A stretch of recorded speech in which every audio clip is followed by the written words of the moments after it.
Assalamu alaikum, family. Welcome to the Sajdah channel. This is our morning coffee talk. We usually talk about business on this channel on this day, but today we're going to talk about a talk that I've done many times. Many of you all have seen me do it in a lecture standpoint. You've seen me do it in a webinar. You've seen me do it on radio. You've even actually seen me do it as a podcaster. But we're going to put a little bit different twist on it. We're going to talk about big egos, little pockets. Something that I learned many years ago that helped me to expand in the space of quantum development and quantum success. So it transitioned me from linear work and linear thought and linear revenue streams to quantum or multiple. So sit back, grab you some coffee. I got mine.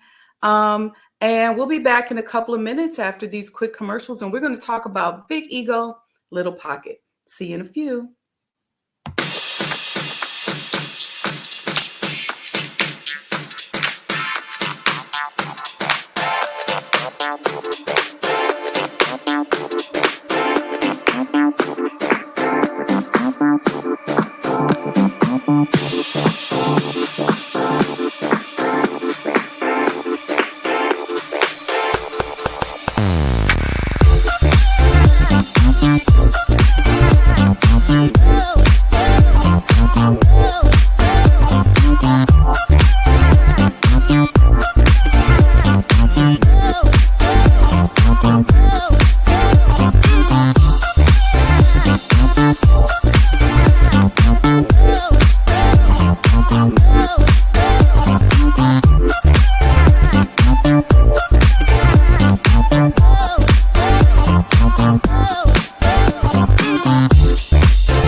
O Allah, guide me among those whom Thou hast guided aright, and preserve me among those whom Thou hast preserved, and befriend me among those whom Thou hast befriended. Bless me in whatsoever Thou dost grant me, and deliver me from the evil of what Thou hast judged. Surely Thou judgest, and none can judge against Thee. And he whom Thou befriendest is not disgraced. Blessed art Thou, O Lord, and exalted be Thee above what they set up besides Thee. I bear witness, nothing deserves to be served besides Thee. And I bear witness that Muhammad is Thy servant and apostle. Amen.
Assalamu alaikum, family. Welcome to the Sajdah channel this morning.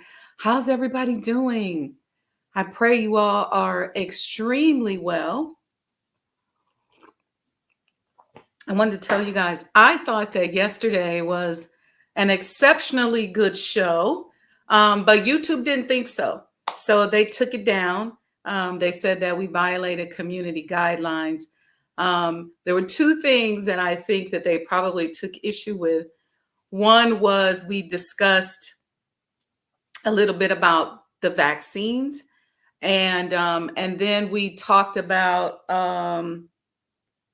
just the making of America, the capitalism, the linear history of capitalism is what we covered. It was just facts. It was nothing other than facts. But and then the vaccine part was just my stance based on the teachings of the Honorable Elijah Muhammad and the Honorable Minister Louis Farrakhan. But they didn't like it. So, but I have it recorded. And so we'll put it up somewhere so that you all can see it. And I noticed this morning that they didn't send out notifications, probably because they had to take the show down yesterday. So they probably said, we're going to suppress these numbers today. So if you're watching live now, nudge a friend, nudge a brother, nudge a sister. Tell them, your girl is on live. She's going to be talking about big ego, little pockets. This is a talk that I've done now for years. I've done it in a lecture format. I've done it in like a table talk with staff. I've done it on the radio. I've done it as a podcaster. I've done it as part of a webinar. I think somebody brought me on to do it as part of a webinar. And it's based upon a lesson that I learned back in the day. And back in the day, when I was starting out in business, I was approached a lot by multi-level marketing schemes, if you will. And I don't mean schemes negatively. I just mean schemes. So I say that because in the US, the word scheme has a negative connotation. But like in Africa, for example, instead of saying insurance plan or insurance program, they say insurance scheme. So I'm saying a multi-level marketing scheme. And at one of those events, I was in a phase there, probably somewhere in my late 20s, where I was working at the National Center and then starting to put my tentacles out there as a professional. So I started selling real estate. I started doing these multi-level marketing things. And I think what was always so interesting is that I always ended up in sales type of positions when I started putting my tentacles out there. And I found out how big sales was for my journey as an entrepreneur. And I did not realize that prior to that time. I thought that because I was a good organizer, I was a good project manager, I was good at accounting and budgeting, and I used to do a lot of event planning. I felt like because I was good at that, people would find out about it. And I don't know how I thought they was going to find out about it, but I thought that people would find out about it. And then they would bring me on board and hire me and pay me a lot of money to do what I do. But what I found out was that that was not the case. And I kept putting that square peg in the round hole, or at least attempting to, by trying to just go, okay, I'm in business, but I wasn't getting any customers. And then I started to explore sales because I was doing horribly at real estate sales. I was performing horribly in multi-level marketing.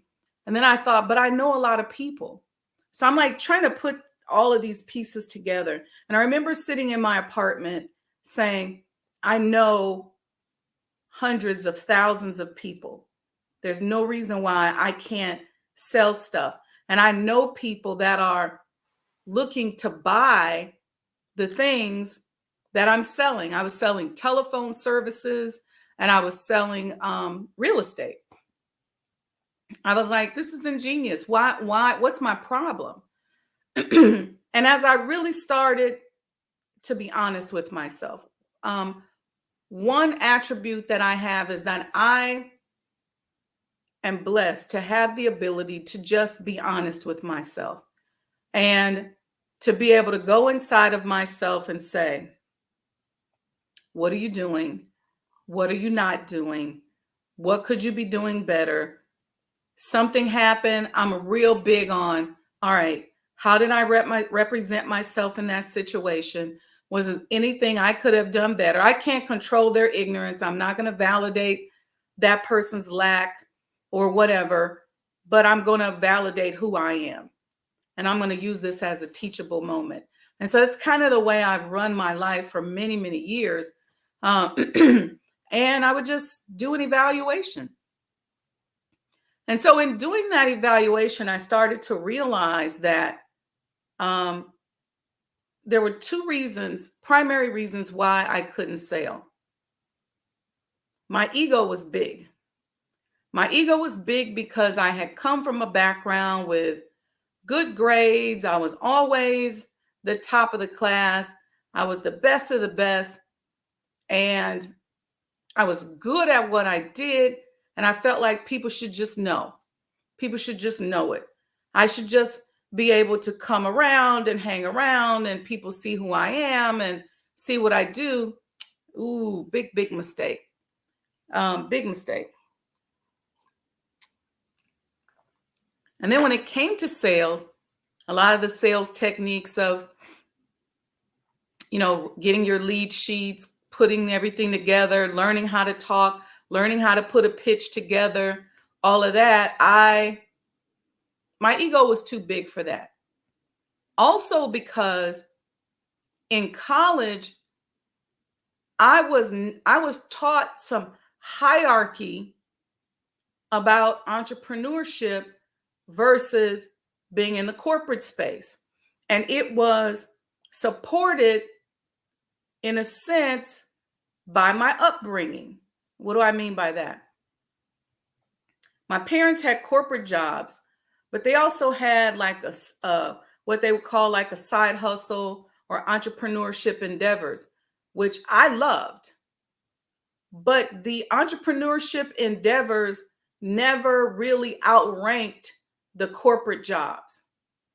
And so then when I got to college, there was very little talk. The word entrepreneur was very rarely spoken of in these high-level undergrad and graduate business classes that I was taking. It was all about, the corporate space and learning different skills, auditing, quantitative analysis, financial analysis. All these skill sets were given hierarchy over entrepreneurship. And it's very subtle. So when I decided that I was getting ready to start my businesses, I realized that I was adverse to selling, to working hard. And what was interesting about me is I was okay with working hard and busting my butt for somebody else. In a corporate capacity, when I was in corporate, whether it was at the National Center, wherever it was, I had no problem. I would work and grind to the bone. But for myself, I wouldn't do it. And what I dug into realizing as my pockets began to dwindle and became little was that it was my big ego that was in the way. And I know sometimes people get confused when we talk about ego because we think about ego, a person being arrogant. But ego is more than that. Ego is anything that makes you want to feel so special that you edge God out. And we're going to look at a video with Dr. Wayne Dyer, who may Allah be pleased with him, who was one of my virtual mentors. I never met him. But just amazing teachings on this subject. But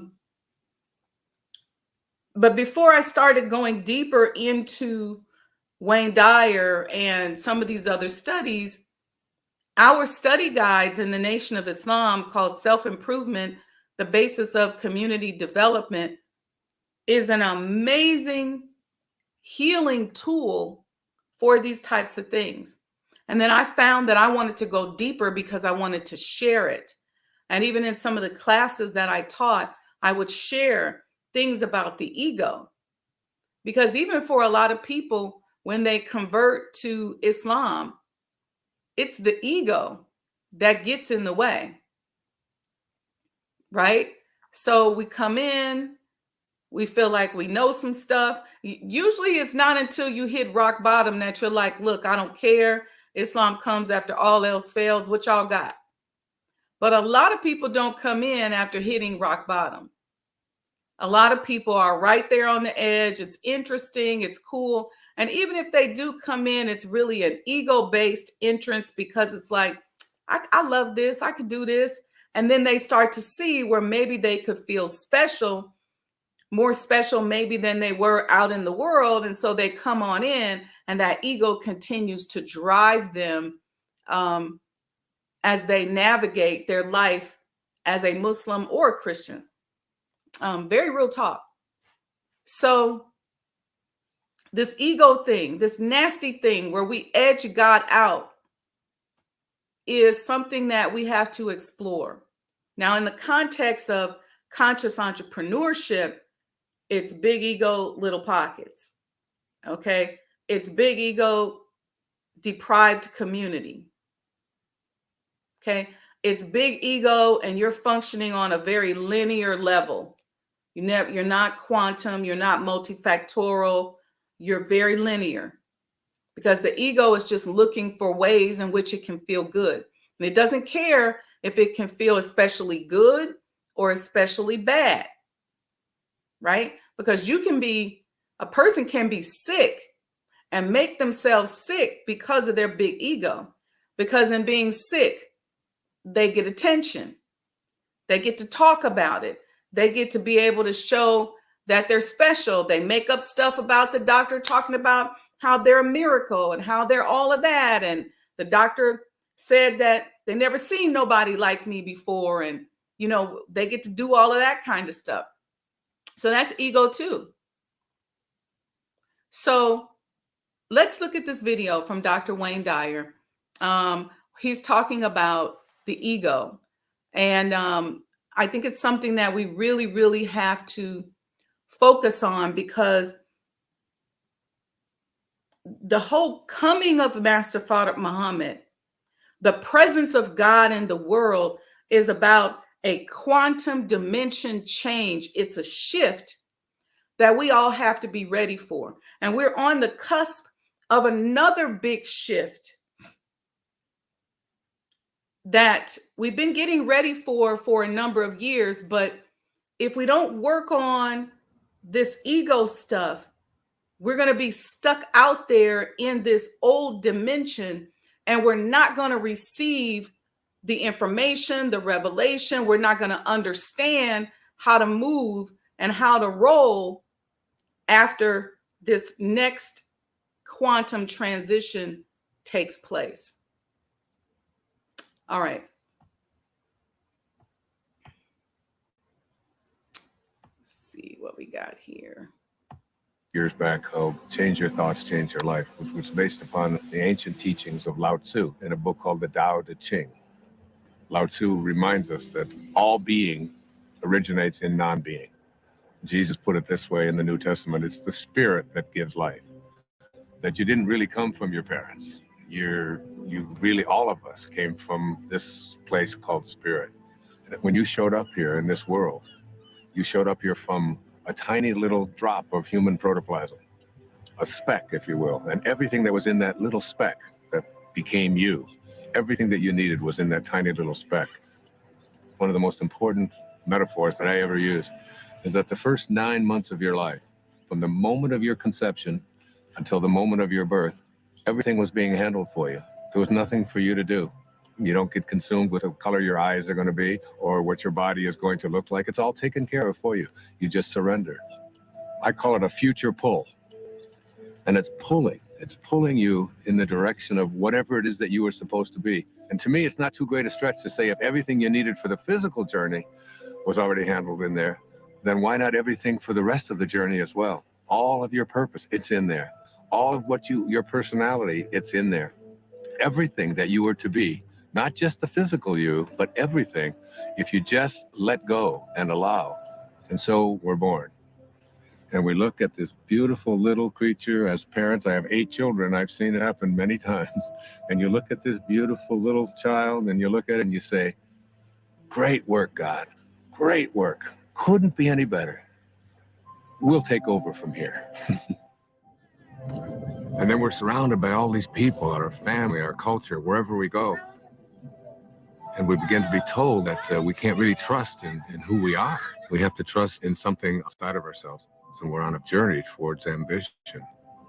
Once you begin to say, we'll take over from here, you introduce something, you just take this perfection and you just edge out the creator. You edge God out. E-G-O. Ego. This ego is the part of us that starts to tell us who you are is not this perfect divine creation, this piece of God that you came from. It doesn't say that. It says who you are is what you have. It begins with things like our toys, and then our bank accounts, and then the possessions that we have. Before you know it, we begin to identify ourselves on the basis of our possessions. We begin to take on a set of beliefs about the more that I have, the more valuable I am as a person. And so we spend our lives taking these young children and immersing them in a culture that emphasizes more. It becomes almost a mantra of the ego. You have to have more. And the more you have, the more you are aware of how much other people are trying to take it away from you. The more you get consumed with how do I protect it and how do I make more of what I have. The dilemma here is that if you are what you have and things go away, then who you are also goes away in the process. Second component of this ego is the idea that not only is who I am what I have, but it's what I do. And what I do becomes this thing called achievement. And in this whole world of believing that I am what I do, we become consumed with this whole idea of my success, my value, my worth as a human being is based upon how much I accomplish. So I have to make more money. I have to get a promotion. I have to compete with everybody else who's trying to get what I have. We are taught this over and over and over again. All of our young people are taught this when they go out into athletics. The most important thing you can do is be number one. And you say, we're number one. We're better than everybody else. And we constantly find ourselves in this competitive notion again of believing that our world is one in which we have to compete. That's what the ego says. Now, the third aspect of this is the idea that I am what other people think of me. That is, I am my reputation. Particularly, this is relevant for young people who are taught that you have to dress the way other people think, and if other people don't like you, then there's something wrong with you. If you're consumed with that, then you're going to be something different every time you turn around. Now, this is particularly relevant with women, especially in relationship to the family. Women are often taught in our culture and our society that the only way that you can fulfill yourself is by how you relate to your family, to yourself as a daughter, to yourself as a mother, to yourself as a grandmother. And while these are very important and creative aspects of every woman's life, if that's the choice that they make, it's not necessarily the only thing. And many women feel that deep within them that they have a calling to accomplish something great, to make a contribution. And oftentimes we'll put it aside. So what I encourage women to think is, don't ignore that calling inside of you. Don't ignore the part of you that says you came here to create something powerful, and you have just as much of an influence in doing that, just as much of a right to do that as anyone else does. We move into then the later parts of the ego, which talks about something called separation. And the ego has a very strong belief system that who I am is separate from everybody else.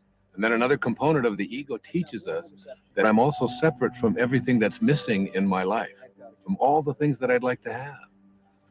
And then finally, the ego teaches us the most egregious error of all. It teaches us that we are separate from God. And one of the simple constructs that you learn in the afternoon of your life when you shift into the meaning phase of your life is to realize that you came from a source. We can call it God, we can call it Tao, it doesn't matter what we call it. And that this source is everywhere. There's no place that it is not. It must be, because it creates everything. Everything comes from this source. Then it must be in me. If there's no place that it's not, it must be in me. And if it must be in me, it must also be in whatever it is that I feel to be missing from my life. If you know that, then in some way, everything that's missing from your life that you would like to have, you're already connected to it in spirit. And all you have to do is figure out a way to align yourself with that and have a knowing that you're already connected to it. You just have to bring it on its way.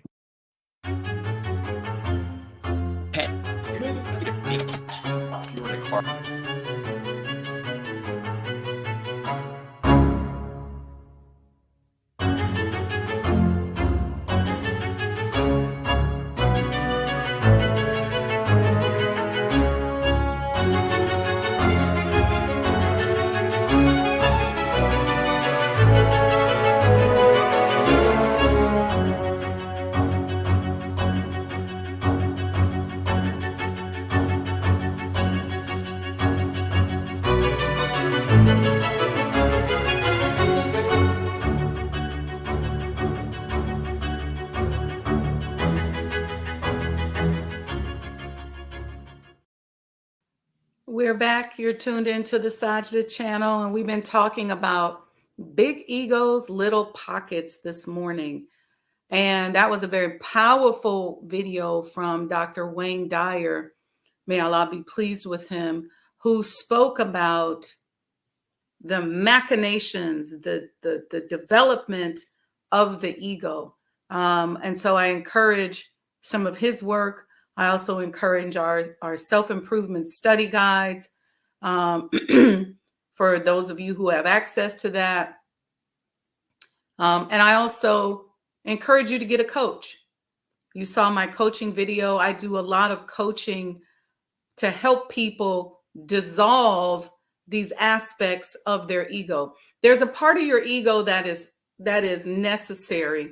I'm not one of these believers that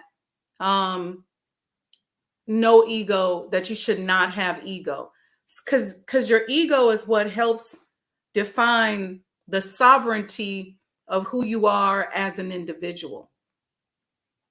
The key thing is to use it in a way that fuels you to become one with the Creator.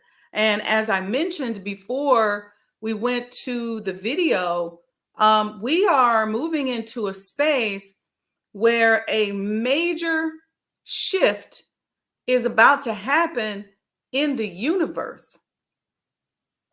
And we don't know when it's going to happen. It's coming very soon. But that shift, you know, when it first happens, we're going to be clouded with a lot of propaganda. We're going to get hit with so much propaganda. You know, even to be honest with you, it may even be a situation where, you know, all of a sudden we're going to see a lot of media and a lot of press, you know, on us in the Nation of Islam. We're going to see a lot of attention. You're going to see people talking about it all over social media, all over the news. But remember that that can be a distraction, because what's really happening is the quantum shift that's happening in the universe. And we want to find ourselves in a space where we're ready for it.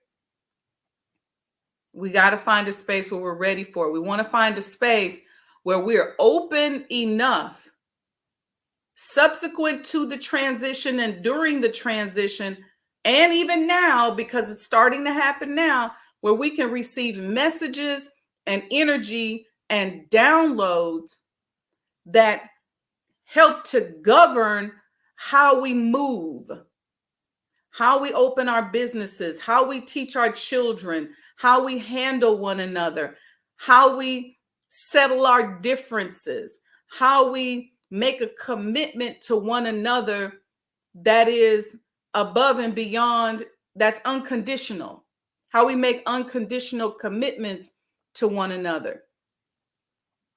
So we want to be in this space where we become much more open to receiving the energy, the downloads. It means that we're going to have to get quiet. See, everybody's a medium, everybody's psychic, everybody's clairvoyant. We just sometimes have more noise around us or more noise in our head that prevent us from hearing and thinking on a metaphysical level. Many of us are going to find ourselves in positions of leadership that we may have imposter syndrome about, because we may feel like, man, how did I get here? That's when, again, you're going to go into your space. You're going to remove your ego, because see, the ego is going to say, you ain't supposed to be here. What makes you think you're supposed to be, blah, blah, blah. So, and you're going to keep talking that. What I'm saying is, once we learn to get this ego out of the way so we don't edge God out, we'll be able to hear why he put us at the table, why we got this position, why we're in this opportunity. And literally, as we're moving and making decisions, we'll be able to say, download into me what I need to make this decision. Download into me the information that I need to handle your people properly. Download the information that I need so that I have everything that I want so that I can do your will. Download the information and download the attraction power and bring to me. And then there'll be things that you don't even know to ask for that are just going to come. And then that's when you're going to say, make me aware of what you've already deposited in me that I need for this next phase. And how can I help you in this next dimension? What can I do? What's my role? You see, Super Sam Clark says, encouraging God's oneness versus edging God out. I love that. I love that. Let me put that on the screen. Yeah, the ego is either going to, it can either use you and your personal sovereignty to help you become one, or it can edge God out completely. And the thing that we want to make sure, because this happens a lot in our culture, around what appears to be a death experience or a transition experience, we like to compete over who was the most hurt, who had the most special relationship, and there's this competition back and forth, and who can cut up the most. We have a tendency to do that. That's very, very elementary, very childlike. That's not where you want to be. That is edging God out. Where you want to be is, what is my role during this new dimension? What can I do to keep and maintain the cohesiveness of the community?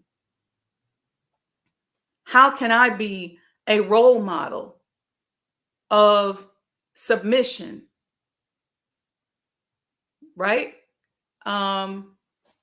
Sister Sandra says, Assalamu alaikum, happy Tuesday. I see Sister Aurelia and Sister Betty in the house. Super Sam Clark. Sister Aurelia said, please send prayers to all the prisoners and families by Hurricane Helene flooding. Yes.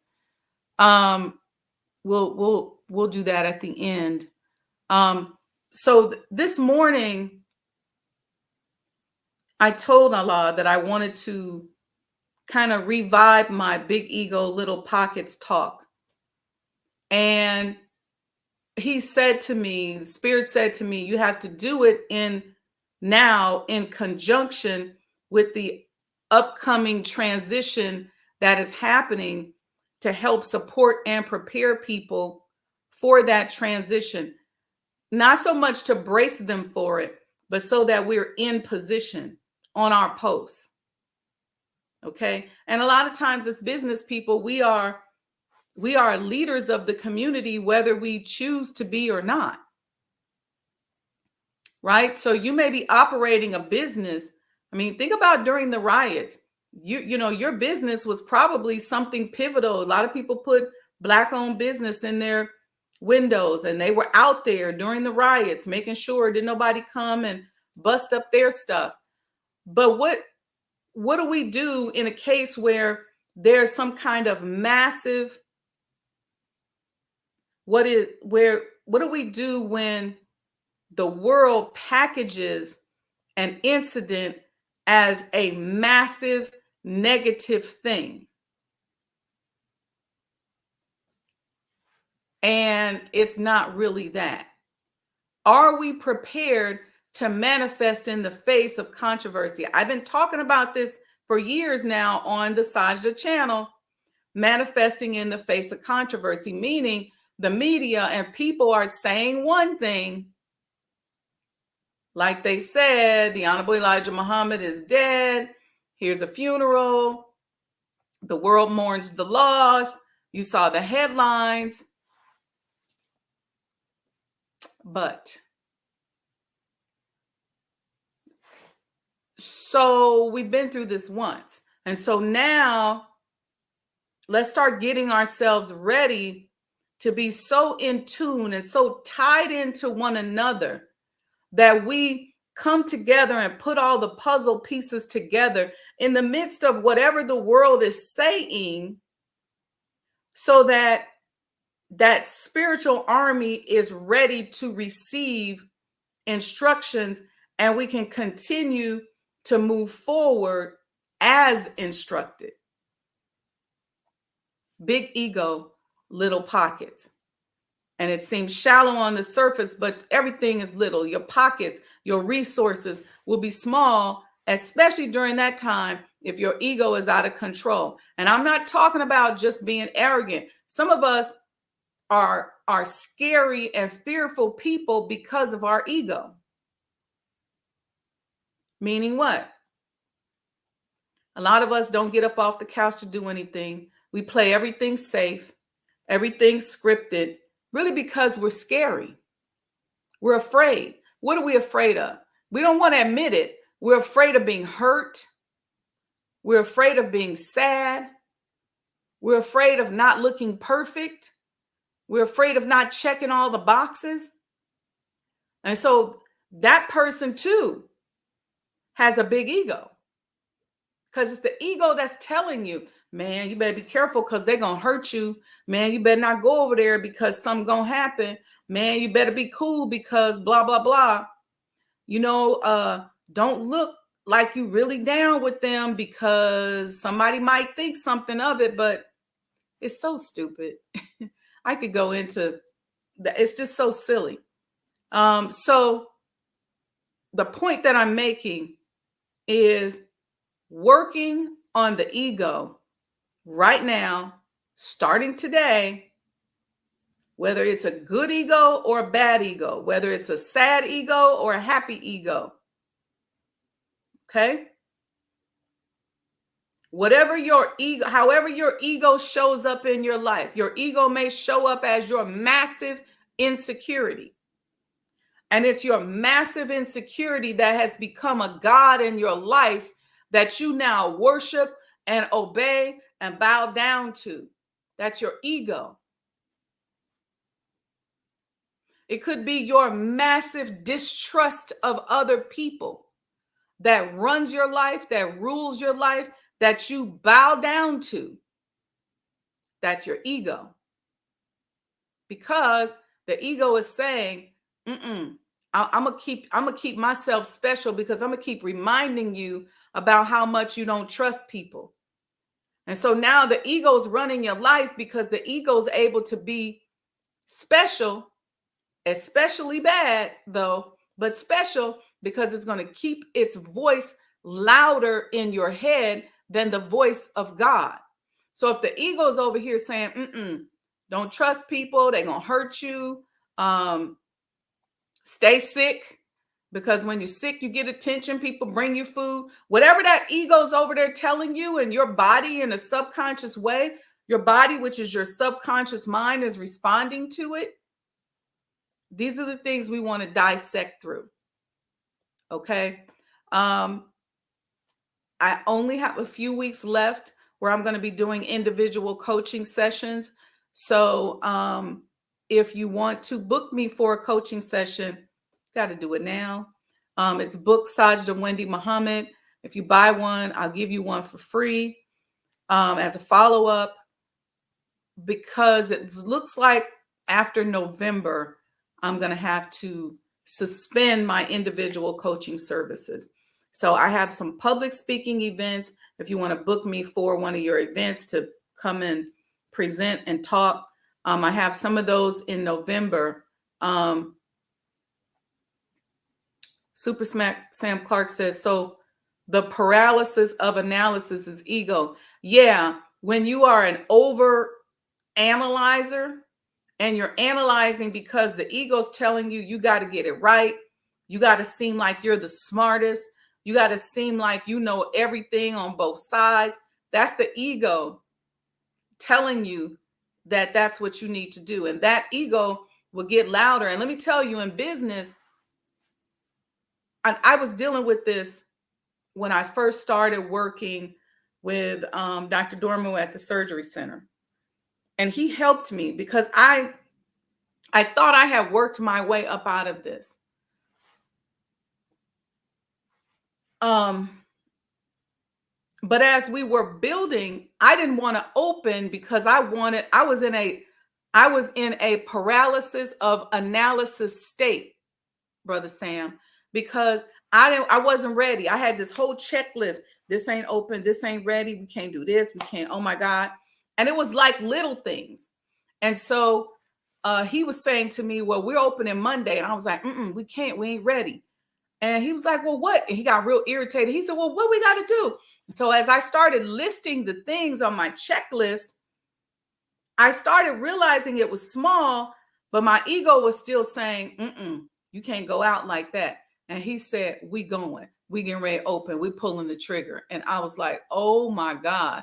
And so through that process, I learned that everything is not necessarily going to be perfect, that we had to go ahead and get it open, because the longer we didn't open, we were losing more money. So people who try to make you think, oh, it's got to be so perfect, it's never going to be perfect, because even once you open, even once you've checked all your boxes and you open the business, you're going to find that there are more things that maybe you didn't discover, or more issues that come up. And so you got to get out of your ego so that you can hustle and become a problem solver. But again, you'll be paralyzed if you don't get up out of it. You'll either be paralyzed and you won't want to start, or you'll be paralyzed once you get open, because you'll feel like, oh, it's not perfect and things should be perfect. But there's people with businesses that started in garages, in spaces that were far from perfect. And so we got to dial that back a little bit. But that experience helped me to begin to put that kind of thing to bed. And speaking of our family members, whether they be prisoners or not, who are impacted by Hurricane Helene, I want to take a moment to ask Allah to cover them, to help them, to support them, to give them the resources that they need as survivors. And those who have lost their lives, may Allah be pleased with them. And ask Allah to diminish, be it His will, the number of lives that are lost. And that any property that is lost, that we find a way to transition into our love for God and our love for one another and our sense of community. to replace the property, to upgrade the property, to put the value of the property in its proper place. And I pray that institutions, individuals are impacted and that Allah intervenes and helps people who are vulnerable, like our prisoners and children who don't have a will. They can't get up and run away. They're dying in flooding waters and prisons filling up with cells, filling up with water like fish bowls. It's not a way to die. And I'm just praying for them that some intervention and interference occurs that helps to save them.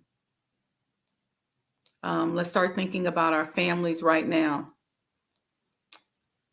Okay, family. So with that, I hope you enjoyed this talk today on Big Ego, Little Pockets.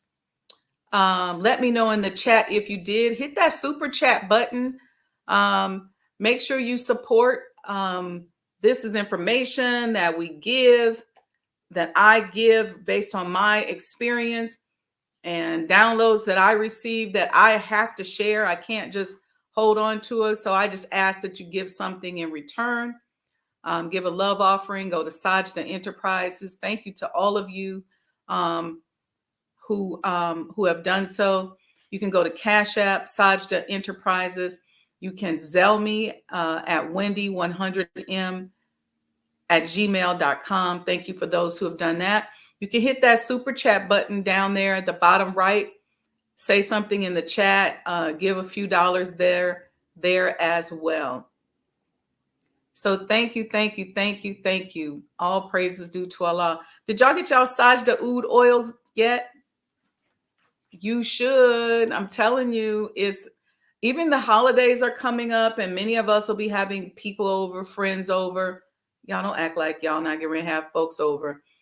And you can put this beautiful oil in your diffuser and just illuminate the energy in your house. It just smells so good. Even if you're not a person that wants to wear oil on your skin, get the diffuser. I'm going to get some diffusers and offer them as well, but get the diffuser where you can just put a few drops in there.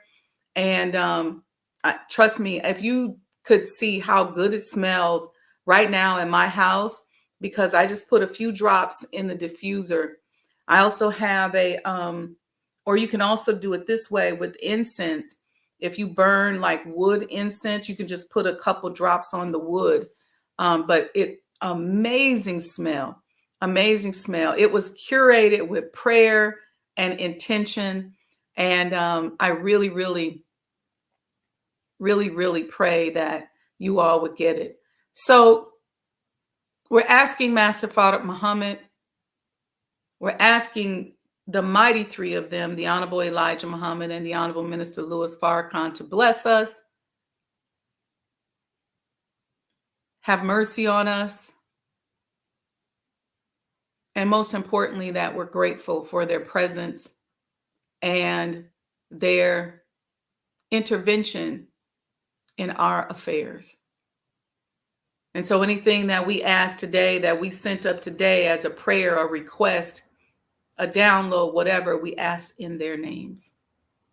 So with that, family, let's see. Today is Tuesday, Wednesday, Thursday, Tuesday. Okay, Wednesday, Thursday. So Wednesday and Thursday, we're going to show a rerun. I can re-show this show. The show yesterday, YouTube didn't like it, so they took it down. I still have it, but I'm not going to re-upload it. They took it down. I thought it was fabulous because we covered the history of capitalism in the U.S. and included a little conversation about the pharmaceutical industry and the vaccines. And so those two things they did not like. But it's okay. We'll get it posted. We're working on some additional platforms where we'll be able to post it. But so Wednesday, Thursday, we're going to do a rerun. So make sure you come back and check it out. And then Friday and Saturday, we'll be back with whatever new information, downloads, subjects that we decide to talk about. All right, family. Love you all. Peace and blessings. Make sure you go to sajdahoudoils.com, or you can use this QR code right here. Get your oud oils. Make sure you support the network. Hit the super chat, or you can cash app Sajdah Enterprises, or Zelle Wendy100m@gmail.com. May Allah bless each and every one of you, wishing you more goodness and energy than you've ever experienced or imagined. Okay, I see a few people here in the chat. Thank you so much. Thank you. Thank you. Beautiful prayer. All praises due to Allah. Dust off your books, Fall of America, and learn about disaster management and the spiritual side of disasters and why it is happening. Dust off Torchlight for America, which is also a powerful book as well. Sandra D, prayers for those in the affected areas. I'll be getting some of the oud oil. Thanks for your service. Praise be to Allah, Sister Sandra. Okay, may Allah bless y'all. And we'll see you all live, inshallah, on Friday. But via reruns, we'll rerun some of these classes tomorrow and Thursday. All right. Peace and blessings. Love you all.